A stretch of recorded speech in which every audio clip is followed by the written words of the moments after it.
하나님 말씀 나눕니다. 창세기 1장 26절에서 28절 읽습니다. 하나님이 이르시되 우리의 형상을 따라 우리의 모양대로 우리가 사람을 만들고 그들로 바다의 물고기와 하늘의 새와 바다의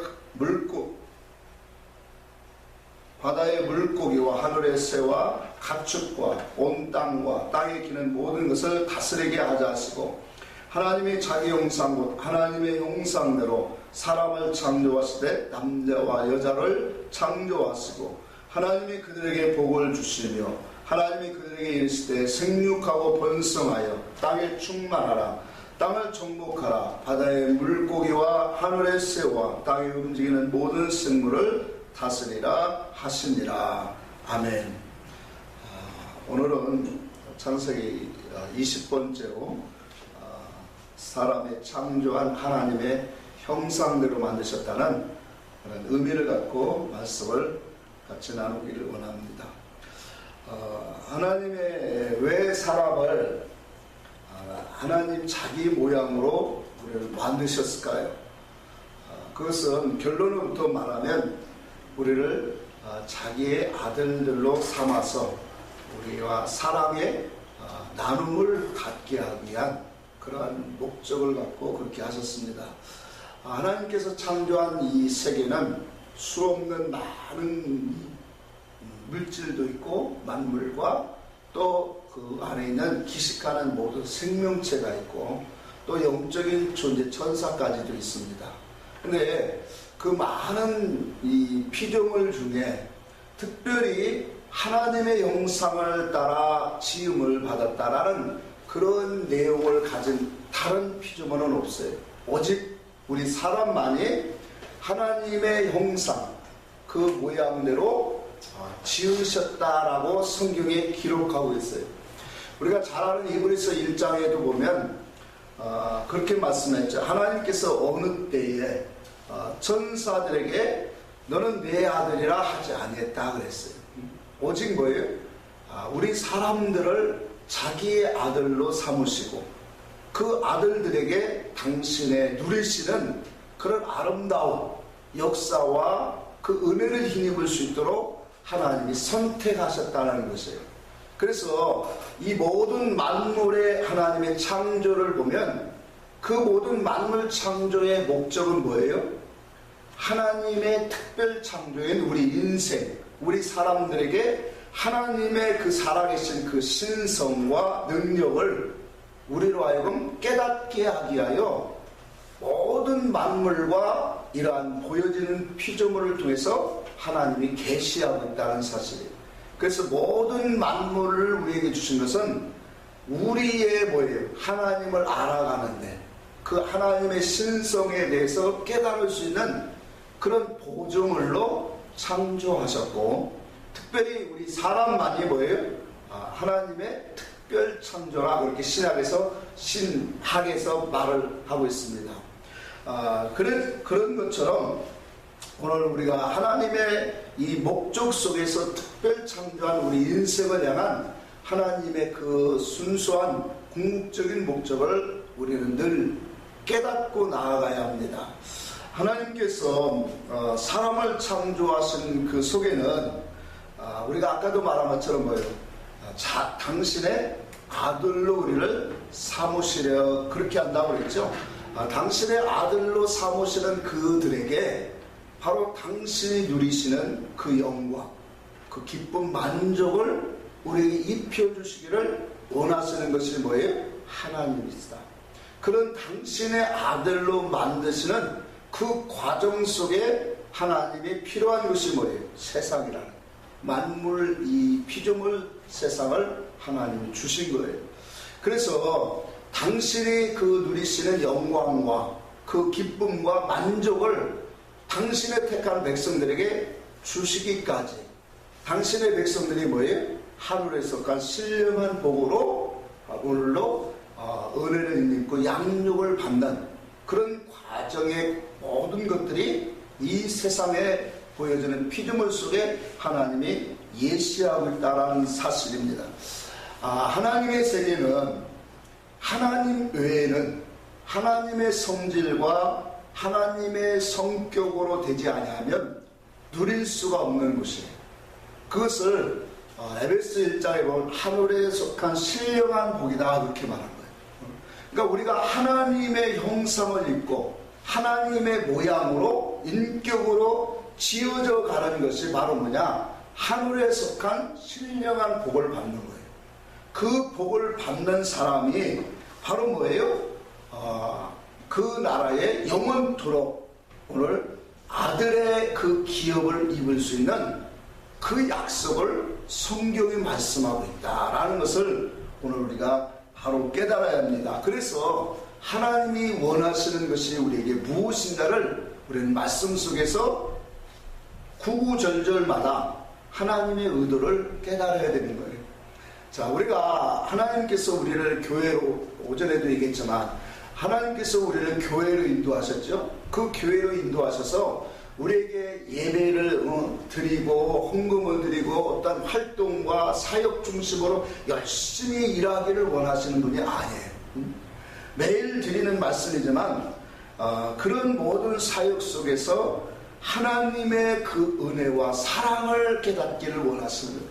또 뿐만 아니라 영원 궁극적인 그 하나님의 계획 속에서 그 하나님의 영광을 입혀줄 수 있는 사람으로 오늘 우리로 하나님의 그 말씀하러 우리를 이끌어 가시기를 원하고 있다는 사실이에요. 자, 이러한 하나님의 그 영광, 하나님의 은혜를 힘입을 수 있는 사람, 그것이 바로 뭐예요? 하나님의 궁극적인 목적이란 말이에요. 그래서 우리가 말씀을 묵상하고 말씀을 배우고 말씀으로 양육을 받아야 되는 이유가 바로 거기에 있는 거예요. 그 하나님의 영광, 그 하나님은 창세 이후로부터 뭐예요? 당신의 택한 백성들을 선택하시고 그들을 부르셔요. 그러고 나서 뭐예요?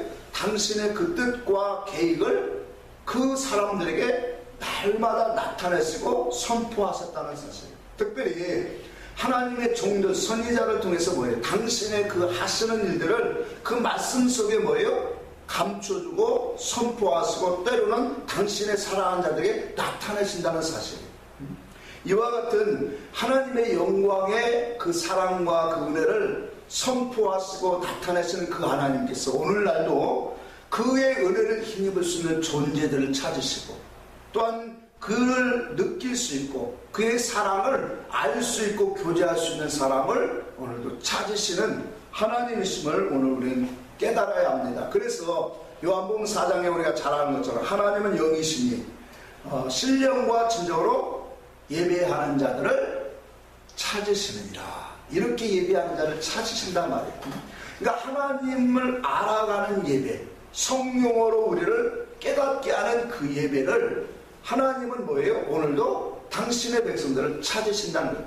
그 백성들을 찾으셔서 뭐 한다는 거예요? 그 하나님의 사랑과 은혜를 알기를 원하시고 그 아는 사람으로 인해서 진심으로 인격적으로 뭐예요? 하나님을 경외할 수 있기를 원하는, 그게 찬송이단 말이에요. 그러니까 우리가 탕자의 비유를 보면 집에 있는 큰아들, 또 둘째 탕자 있죠? 우리가 진리 안에서는 집에 있는 사람도 뭐라고 해요? 탕자란 말이에요. 형도. 그러니까 집에 있는 아들은 사역적으로 일적으로는 잘하는 아들을 보여주는 거예요. 교회 활동. 근데 일은 열심히 하는데 자기 마음하고 아버지의 행동이 다를 때는 어떻게 되냐? 원망과 불평이 나오더란 말이에요. 자기의 돌아온 둘째 아들을 향해서 송아지를 잡아서 제사하는 그 모습, 그 잔치하는 모습을 보고 이 큰 아들이 얼마나 마음에 속이 상하냐 말이에요. 그러니까 아버지의 의사와 뜻이 맞지 아니하는 큰 아들, 그렇죠? 그 아들은 집에 있어도 이와 같이 사역적으로 많이 해도 아버지의 뜻과 의사는 하나가 되지 못하더라고요. 반대로 오늘 많은 죄악 속에서 허랑방탕한 세월을 하다가 깨닫고 돌아온 그 아들, 그게 진리의 아들이란 말이에요. 그 아들은 뭐예요? 바로 하나님 아버지의 그 뜻에 연합되어지고 순종할 수 있는 자녀가 되었더란 말이에요. 그러니까 우리로 하여금 하나님 앞에서 어떠한 존재로 우리가 서느냐, 그건 참 중요하단 말이에요. 이와 같이 오늘 하나님은 당신의 사랑과 은혜를 깨달을 수 있는 사람, 또 그 깨달음 속에서 하나님 앞에 연합하여 순종하며 그분의 이름을 높일 수 있는 그 사람을 하나님 찾으신다. 자, 그래서 우리가 오늘 본문의 말씀에도 나오지만 하나님의 형상으로 만드셨다라는 것은, 하나님은 요한복음에 보니까 영이시라고 했잖아요. 그렇죠? 하나님은 영이시니, 그럼 그분은 영이시라 어떠한 이 모양과 그런 존재와 그 형상이 육적으로는 있어요, 없어요? 없는 거예요. 그러니까 하나님은 이와 같이 그런 우리 하나님의 형상으로 지었다라는 것은 어떠한 모양, 그 실질적인 표면적인 존재의 형상을 우리가 본받았다는 의미가 아니라 영에 두고 말씀하고 있단 말이에요. 그럼 영적으로 뭐예요? 하나님의 인격, 하나님의 지혜와 하나님의 성품, 성질을 표현하는 것이단 말이에요. 그래서 이것이 하나님의 궁극적인 목적이에요. 그래서 우리가 하나님의 형상을 따라 지음을 받아 참된 사람이 되어질 때 그 사람이 누구냐? 우리가 돌아온 탐자와 같이 아버지의 뜻과 의사로 하나 되어질 수 있는 사람이라는 것을 말씀하고 있는 거예요. 자, 그래서 하나님의 나라는, 다시 한번 정리를 하면, 하나님의 나라는 뭐예요?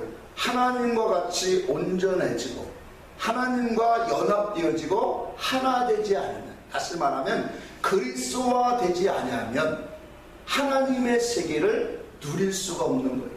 우리 속에 타락한 모습들을 참 가득 담겨놓고, 세상성을 가득 담겨놓고, 하나님 말씀 한번 받는다고 그것이 우리에게 위로가 되고 우리에게 소망이 되고 하나님이 우리에게 생명을 주는 삶이 되어지느냐 말이에요. 안 되는 거죠. 그래서 우리가 하나님의 말씀의 그 세례를 많이 받아서 우리의 세상적인, 아까도 얘기를 했지만 애굽에서 나온 이스라엘 백성들은 광야에서 뭐예요? 애굽의 종로로 다닌 습성을 가진 사람들이 뭐예요? 광야에서 다 죽어버리는 거예요. 죽고 새로 태어난 자녀들이 가나안 땅에 간 것은 우리에게 무엇을 상징하나요? 영의 자녀로, 말씀의 자녀로 새로 태어난 그 영혼이 하나님의 약속한 기업의 땅으로 들어간다는 것을 우리에게 영적인 이치를 보여주고 있더란 말이에요. 그래서 진리 대신 그분이 우리 안에 들어오기까지는 이와 같이 뭐예요? 말씀의 세례라는 물세례, 이게 성경에 나오는 물세례의 진짜 의미거든요. 그 말씀 세례를 통해서 우리의 세상적인 생각을 뭐예요? 빼내는 거예요. 그래서 흑암의 종로로 됐던, 애굽의 종로로, 다시 말하면 마귀로부터 종로로 된 그런 삶을 우리가 뭐예요? 다 뽑아내고 하나님 말씀으로 순종할 수 있는 그런 삶의 기틀을 잡아가는 것. 그 삶이 바로 뭐예요? 세례예요. 그 세례가 있어야 바로 진리 되신 성령께서 우리 오셔서 우리에게 그 모든 진리 가운데로 인도하시는 하나님의 선한 역사가 있음을 오늘 우리는 깨달아야 됩니다. 그래서 하나님께서 자기 형상으로 우리를 만드셨기 때문에 자기의 그 성질과 성격과 지식으로 우리에게 뭐예요? 말씀을 가지고 찾아오시는 거예요. 그 찾아오실 때 바로 우리가 하나님의 그 말씀의 음성을 듣는 자, 요한복음 5장 25절이죠. 아들의 음성을 듣는 자들은 뭐하리라? 살아나리라 말이에요. 하나님의 택한 백성들은 그 음성을 들으면 살아나게 되어 있어요. 그래서 살아나서 그 말씀의 의미로 그 뜻으로 뭐예요? 우리의 인생이 이제는 새롭게, 예수 그리스도는 뭐예요? 하늘에서 왔잖아요. 하늘의 뜻을 가지고 오고 하늘의 법을 가지고 왔어요. 하늘의 것을 가지고 우리에게 증거하시는 분이 예수님이다 말이에요. 그러니까 그분의 말씀이 내 안에 들려진다는 것은 뭐예요? 지금까지는 내가 세상의 지식과 세상의 방식과 세상의 모든 것으로 지배받고 그것으로 이끌려 살던 사람이 이제는 그 하늘의 지식, 하늘의 말씀, 하늘의 법을 가지고 들어오시는 그분이 세상보다 크시기 때문에 세상 것들을 쫓아내고 나로 하여금 뭐예요? 하늘의 지혜와 지식과 법을 가지고 살아가는 새 사람으로 만들단 말이에요. 이것이 에베소 4장 24절에 이제 하나님을 따라 의와 진리로 새 사람을 입는 것이다 말이에요.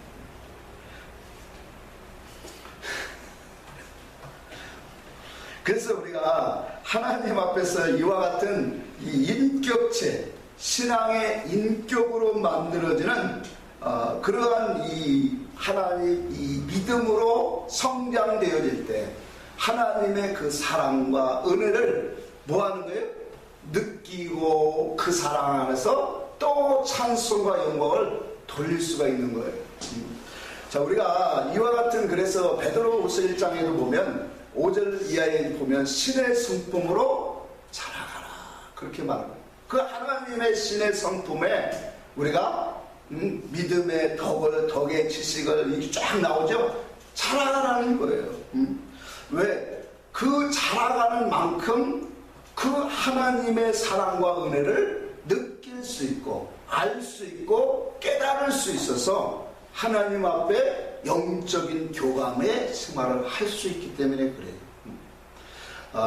우리가 이 사물이라고 하는 것은 보면 아무리 고기를 닦고 정을 쏟고 무엇을 해도 그 사물이 그 주인의 마음을 전혀 몰라요. 그렇죠? 전혀 몰라요. 왜? 그건 생명이 없단 말이에요. 생명이 없는 물질이기 때문에 아무리 거기에다가 사람을 주고 정을 쏟는다고 그 사물이 사람을 느끼지를 못한단 말이에요. 그런가 하면 식물과 같은 아주 기초적인 그 1차적인 이 생물이지만 식물과 같은 또 조금 더 나간 짐승에게는 거기에다가 물을 주고 사랑을 쏟고 정을 쏟고 또 음악도 틀어주고 또 더 사랑을 품어주면 그것들이 뭐예요? 더 잘 자라나고 좋은 환경을 갖다 주면 그들이 좋아한단 말이에요. 식물도 그렇고 동물 같은 경우는 더 그게 나타나죠. 개와 같은 짐승들은 정을 쏟는 뭐예요? 자기 사랑하는 줄 안단 말이에요. 그래서 그 사랑하는 주인은 자기의 주인은 절대로 걔는 뭐예요? 배반하지 않는데 배신을 하지 않는데 사람은 배신해도 짐승들은 이와 같이 자기 주인을 절대로 자기 목숨이 끊어질 때까지도 배신하죠. 그래서 세상에도 그래요. 의리 없는 사람을 뭐라고 하냐? 개 같은 사람이라 그렇게 말하는 거예요. 그러니까 이와 같이 세상의 이 생물들에게도 사랑을 주고 정을 쏟고 이 모든 환경을 좋게 만들어주면 그것이 바로 뭐예요? 이 성장과 그들의 모든 것이 같이 교감할 수 있는 그런 것들이 온단 말이에요. 하물며 영적인 그런 세계는 지금 이 뭐예요? 식물과 동물 다 지금 사람 얘기하는 거예요. 결과적으로는. 그러니까 우리도 식물과 같은 어린아이의 그 신앙은 뭐예요? 자기중심적인 거란 말이에요. 자기중심적인 거. 하나님이 나에게 무엇인가 잘해주고 하나님이 좋은 환경을 주시고 모든 것을 보살펴 주시고 이끌어 주시고 태평하게 하면 뭐 할까요? 감사, 찬송, 영광을 돌리겠죠. 그렇죠? 이게 누구와 같아요? 광야 백성들이고 이스라엘이고 오늘날 우리의 성도들의 모습이잖아요. 근데 거기서 조금 더 나가서 환란이 오고 바람이 오고 많은 그 연단이 부러지면 믿음이 없는 사람은 뭐 할까요? 자기 환경에 맞지 않은 그러한 환경에 도달하게 되면 광야 백성들처럼 원망하고 불평하게 되는 거예요. 그럴까요? 안 그럴까요? 그렇게 되는 것이 인생이란 말이에요. 그러니까 이와 같이 짐승의 세계까지는 전부 다 뭐예요? 다 자기 유익을 위한 그러한 자기 중심적인 신앙의 사람을 우리에게 보여주고자 다 만드신 거단 말이에요. 근데 하나님의 믿음의 사람으로 온전한 신앙으로 나아가지면 그 사람은 뭐예요? 그래서 로마서 11장에 보면 그랬잖아. 누가 주의 마음을 알아 주에게 갚으심을 드리겠느냐 그랬죠? 그러니까 하나님의 그 큰 사랑과 은혜를 어떻게 하며 영광을 돌릴 수 있는 사람으로 나갈 수 있느냐 말이에요. 오직 뭐예요? 깨달은 사람만이, 그의 사랑 안에 오늘 아는 사람만이, 느낄 수 있는 사람만이, 그래서 하나님의 지혜와 지식을 받은 사람만이 오늘 그와 같은 자리를 가게 된다면, 그래서 우리 인생은 짐승하고 다르잖아요. 우리 사람이 죽어도 하나님의 말씀을 주면 뭐예요? 그 말씀 속에 감명을 받아야 돼요. 깨달음이 오야 된단 말이에요. 그게 말이에요, 하나님이 이끄시는 믿음의 사람이라는 뜻이에요. 지금 식물 얘기하고 짐승 얘기하는 게 아니란 말이에요.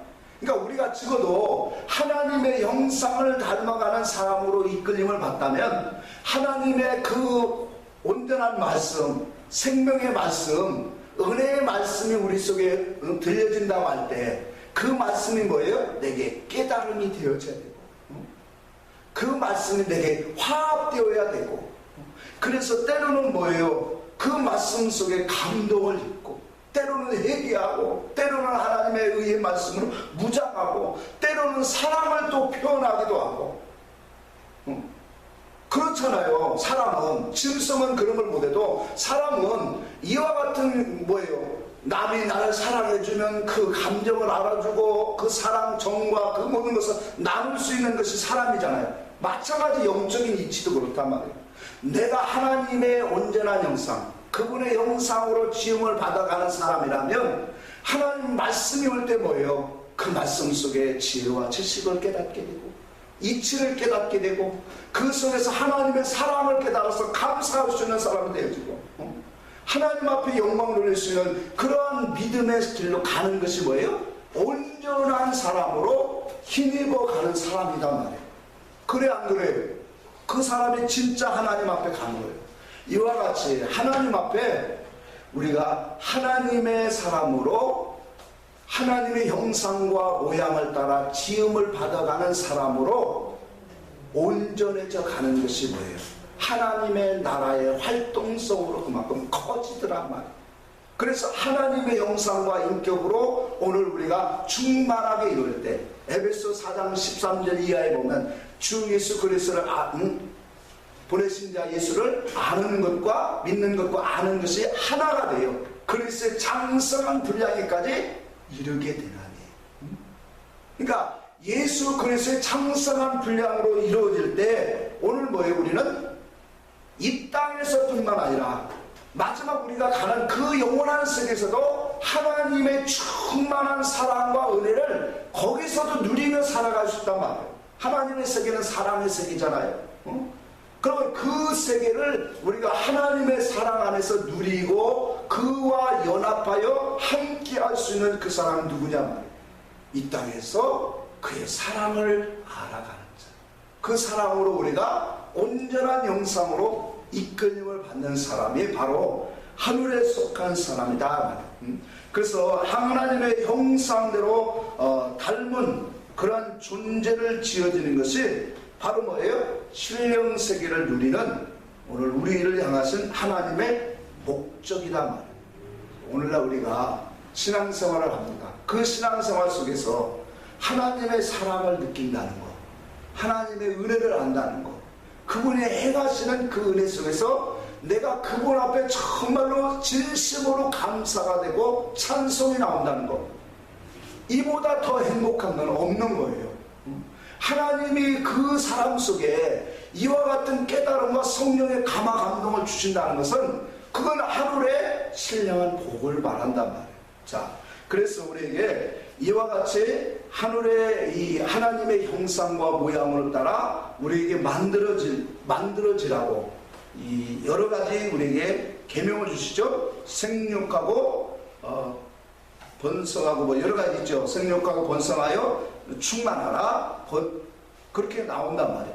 자, 이런 모든 것들을 우리가 하나님 말씀 속에서 한 가지 한 가지씩 깨달아 봐야 합니다. 그래서 첫 번째로 우리가 생육하라 이 말씀을 보면 생육이라고 하는 말은 무슨 뜻이죠? 낳아서 기른다라는 이 일반적인 뜻이죠. 근데 원어적으로 보면은 이 생육이라는 단어는 열매를 많이 맺게 하다, 열매를 맺게 하는 것이 뭐예요? 생육의 목적을 말하고 있는 거예요. 그러니까 문자적으로 우리가 이 말씀을 이해를 하면 육으로 생육하는 것으로 이해가 되게 쉬워요. 그러나 하나님의 말씀은 육에 있지 아니하고 어디에 있어요? 영에 있기 때문에 오늘 우리가 하나님의 말씀에 우리가 반듯한 그 뜻의 의미를 깨달아야 돼요. 자, 육적인 그런 이 생육으로 우리가 하나님 앞에 영광이 된다면 이 세상에 많은 오늘날 지구의 인구가 약 55억이나 돼요. 그 중에 예수 믿는 사람이 얼마나 많아요? 그러면 정말로 생육이 풍성한 거예요. 지금까지 인류 역사상 얼마나 많은 사람들이 믿음을 갖고 갔겠어요. 근데 육신적으로 보면 이와 같이 뭐예요? 번성이, 생육이 풍성하단 말이에요. 열매가 많단 말이에요. 그럼 하나님 기뻐하시느냐? 그렇지 않다는 거죠. 고린도전서 10장에 보면 하나님께서 광야 백성들을 그 다수를 뭐하지 않았다고 했어요? 기뻐하지 아니하셨다 그렇게 말했어요. 또 그들을 그 광야에서 필요한 모든 것들을 다 공급하셨더라도 그 영혼은 뭐예요? 화려하게 하셨다라고 분명히 말씀하고 있어요. 누가복음 우리가 12장에 보면 12장 16절 이하에 보면 부자에 대한 얘기가 나와요. 그 부자가 소출이 풍성하며 창고를 걸고 더 크게 짓고 그걸 바라보면서 평안하다, 기쁘다, 안식을 누린다. 그러나 하나님께서 내 영혼을 오늘 밤에 취하시는 이것이 되는. 그러니까 육신적인 그러한 이 풍성, 생육이 풍성한 것에 하나님이 관심이 없는 거예요. 하나님의 그 말씀은 어디에 중심을 두고 가는 거예요? 영적인 생육에 있는 거예요. 그렇다면 하나님의 영적인 생육에 있다면 우리 영혼이 하나님의 성질과 하나님의 그러한 모습으로, 형상으로 입혀져 가고 뿐만 아니라 그 속에서 많은 뭐예요? 아들들을 생산해야 된다는 거예요. 그러니까 아들들을 생산해야 된다니까 우리가 아들들을 자녀를, 육신의 자녀 낳는 것의 의미로 생각하지 마시라. 영적인 자녀는 뭐예요? 물론 우리가 전도를 해서 하나님의 말씀으로 가르치는 것도 영적인 자녀죠. 그러나 그 외에 다해 속에 나오는 영적인 자녀가 있더란 말이에요. 그것이 설명하고 있는 게 계시록 12장이에요. 영적인 여자가 해를 입었다고 했죠. 해를 입은 여자가 그 발에 달을 밟고 있고 그러고 12별의 면류관인가요? 12별의 면류관을 쓰고 있더란 말이에요. 그러니까 그 영적인 여자가 하나님의 말씀을 가지고 이와 같이 잉태를 하는데 그리스도의 말씀으로 잉태되는데 그 잉태를 이 아이를 낳고자 뭐예요? 해산의 수고를 하더란 말이에요. 그 해산의 수고를 해서 태어난 아이가 뭐라고 했냐면 장차 철장으로 만국을 다스릴 아이라 그렇게 말씀하고 있단 말이에요. 그러니까 그 여자 속에 하나님 잉태됐다는 말은 이제 이해가 돼야죠. 잉태됐다는 것은 뭐예요? 하나님의 진리의 말씀을 깨달은 것을 말씀한단 말이에요. 성경에서. 그러니까 하나님의 말씀의 의미를 내 속에서 깨달아 가지면 뭐예요? 그 말씀은 누구 것이에요? 하늘의 것이에요. 예수님 것이란 말이에요. 그러니까 예수님의 말씀이 내 속에서 뭐예요? 잉태되어진 거란 말이에요. 그러니까 모든 말씀은 육으로 되어 있는데 그 말씀을 영으로, 성령으로 우리가 깨닫게 되어지면 그게 진리를 입은 거단 말이에요. 그러니까 그리스도와 연합돼서 내 속에서 하나님의 그러한 말씀의 참된 진리의 뜻을 가지는 것이 바로 뭐예요? 잉태되어진 것이에요. 그럼 잉태되어진 것이 말씀만 잉태되어지고 자기 삶 속에 자체화되지 않으면 돼요? 안 되는 거예요. 인격화되어지고 생활화가 되어야 된단 말이에요. 그래서 그리스도의 삶에 그리스도화가 되어야 되는 거예요. 근데 그리스도화가 되기까지는 수 없는 그런 말씀을 통해서 뭐예요? 삶 속에 이 인격화되고 생활화가 되기까지는 많은 해산의 노력이 필요한 거예요.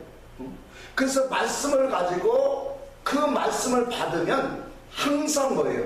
악한 자가 와서 시험해 본단 말이에요. 네가 말씀대로 살아가나. 그래서 우리가 가장 많이 넘어갈 때가 언제인지 아세요? 주일날 말씀 듣고 나가면 그 다음에 넘어가죠. 일주일 동안에 계속 그 말씀을 가지고 시험하는 거예요. 그래서 우리가 마태복음 13장에 보면 돌밭은 뭐예요?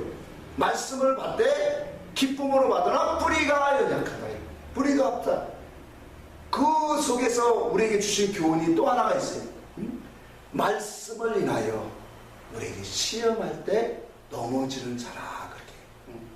하나님은 우리에게 말씀을, 씨를 뿌리시면 그 씨를 가지고 뭐예요? 네가 그 말씀으로 행하는지 순종하는지 우리를 뭐예요? 살펴보시는 거예요. 그래서 하나님의 진리의 말씀이 내 속에 오면 뭐가 있어야 돼? 순종하고 연합되어지는 게 필요한 거예요. 그러니까 영적으로 순종이라는 그 의미가 뭐예요? 하나님과 그 말씀과 내가 하나 되어지는 거예요. 하나님과 하나 되어지고 그 말씀과 내 뜻이 내 속에서 내 것으로 만들어지는 것이 바로 순종인 거예요. 그래서 베드로전서 1장 22절에 그렇게 말씀하고요. 진리를 순종함으로 너의 영혼이 깨끗해진다. 그러니까 하나님의 진리의 말씀으로 우리가 내 속에서 받아들이면 우리의 영혼이 뭐예요? 그것으로 인해서 깨끗함을 받죠. 이와 같이 하나님의 말씀을 받은 우리는 이 하나님의 형상으로 지어가는데 많은 뭐예요? 해산의 수고가 있어요. 그 해산의 수고가 뭐예요? 십자가예요. 십자가. 그러니까 자기를 부인하고 오늘 자기 십자가를 지고 주님을 따라야 된다는데 그 주님을 따르는데 자기가 오늘 죽어지지 않냐고 부인되지 않냐면 십자가를 질 수 없단 말이에요. 그래서 우리에게 주어진 그러한 이 하나님의 형상을 입는 데는 이와 같이 단계적으로 분명히 잉태가 필요한 거예요. 그렇다고 믿음의 그냥 말씀을 갖고 우리 마음을 막 소망을 주고 앞을 바라보게 하고 막 전진하게 그게 잉태가 되는 게 아니고 진리의 말씀 위의 것으로 잉태돼야 돼요. 아래 것으로 어떤 것을 이룰 수 있는 것으로 막 소망을 주는 것은 그건 잉태가 아니에요. 육적인 소망 믿음이지. 그러니까 하늘의 것으로 잉태되어지는 것은 우리에게 그 잉태되어지는 신앙은 뭐예요? 하늘의 것으로 우리가 나올 수 있는 것이란 말이에요. 이해가 되시죠? 그러니까 하늘의 것으로 잉태되었으니 그 나오는 것도 어디로 나와요? 영의 것으로 하늘의 것으로 나온단 말이에요. 자, 그래서 시편 127편 한번 보고 갈까요? 시편 127편.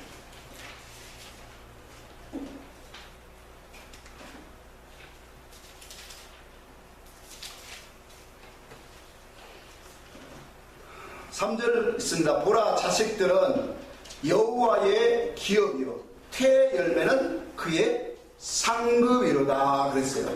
자, 자식은 뭐라고요? 여호와의 주신 기업이란 말이에요.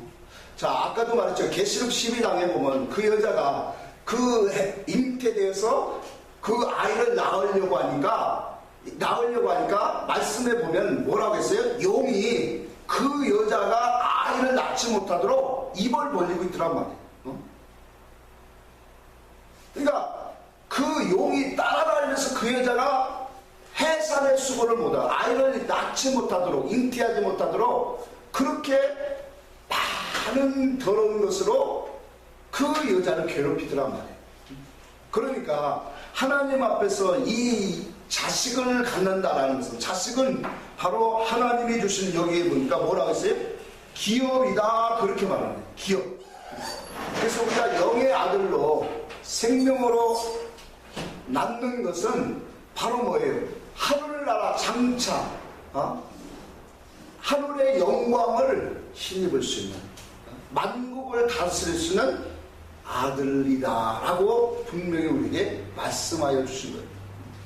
그래서 우리가 이 영의 말씀을 가지고 믿음으로 해산의 수고를 통해서 낳는 아들, 그것이 바로 뭐예요? 우리에게 무엇이 된다는 거예요? 장차 기업이다 말이에요. 여기에 분명히 보여주는 거예요. 3절에 자식은 그래서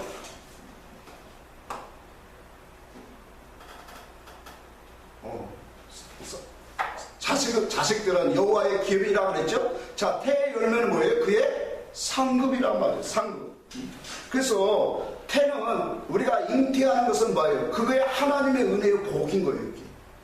그래서 이와 같은 잉태와 자식을 얻는 것의 관계를 통해서 오늘 우리는 뭐예요? 하늘의 기업을 쌓는 거예요. 그래서 아들들이 많으면 그 집안에 힘 있는 것처럼 오늘 우리들에게 영적인 자녀가 많이 잉태해지고 나오면, 해산의 수고를 통해서 나오면 그만큼 자기는 뭐예요? 하나님의 나라의 영광을 가지고 그 면류관을 가지고 그 성으로 들어가는 자와 같다는, 계시록 21장에 말했죠. 분명히 하나님의 나라에 자기 영광의 면류관을 가지고 다 들어가더란 말이에요. 그래서 우리가 영의 자녀를 우리가 낳기까지 이와 같은 우리의 신앙의 그런 아름다운 것들을 우리는 뭐예요? 깨닫고 내 속에서 믿음으로 연합해져야 되는 거예요. 자, 우리가 이 말씀을 알기는 아는데, 깨닫기는 깨닫는데 그 말씀이 내게 유익이 되지 않으면 다 헛된 거잖아요. 그래서 성경이 뭐라는 거예요? 마태복음 24장에도 아이벤 자들에게 마지막 때 화가 있는 거예요. 그러니까 우리가 교회 생활을 하나님 말씀을 그러니까 계시록 10장에도 보면 천사가 주는 작은 책을 뭐예요? 가져다 먹으라 한단 말이에요. 그 작은 책을 가져다 먹었더니 입에서는 꿀같이 달지만 그 배에서는 쓰다 말이에요. 그러니까 하나님의 진리의 말씀을 깨달을 때는 참 좋아요. 신기하고 너무 이치에 맞고 아름다워. 그런데 그 말씀대로 내가 삶 속에 살아가서 영적인 자녀를, 오늘 이 기업을, 아들을 낳기까지는 뭐예요? 고통이 있단 말이에요. 그걸 지금 배에서는 쓰다라고 그렇게 설명하고 있는 겁니다. 그래서 우리가 이와 같은 하나님의 성도로 부르심을 입은 우리들은 바로 생육해야죠. 하나님의 영적인 것으로, 많은 것으로 깨달아져서 내 안에 가져져야 되고, 그 깨달음이 반드시 해산의 수고를 통해서 나와야 된다는 사실을 우리는 분명히 깨닫고, 그 속에서 우리에게 주시는 하나님의 말씀의 이치를 따라 장차 하늘나라의 만국을 다스릴 수 있는 영광의 그러한 믿음의 자녀가 되어져야 됩니다. 이것을 이루기 위해서 뭐예요? 우리 주님이 율법 안에 여자로 오신 거예요. 그래서 하나님의 형상과 모양으로 창조하실 때 무엇으로 창조했다고요? 남자와 여자로 창조했다는 그 의미가 여기에 있는 거예요. 하나님의 그 궁극적인 목적을 이루기 위해서는 뭐예요? 남자와 여자가 꼭 있어야 된단 말이에요. 그것이 합해지는 게 뭐예요? 사람인 거예요. 그러니까 하나님, 이 남자는 뭐예요? 그리스도의 형상을 우리에게 보여주고, 여자는 연약한 지체를 보여주는 거예요. 그래서 예수님께서 뭐예요? 여자에게서 나시고 율법에게 나신 것은 율법 아래 갇힌 우리를 건져주기 위해 오셨다라고 말씀하셨으니, 오늘 우리가 이와 같은 이 율법에서 우리는 그리스도의 영의 말씀으로 나아가고, 그 영의 말씀으로 잉태돼서 바로 하나님의 형상의 인격으로 오늘 낳는 그러한 믿음의 역사가 오늘 영육간에 더해지기를 주의 이름으로 축복합니다. 다음 시간에는 계속 이어가겠습니다.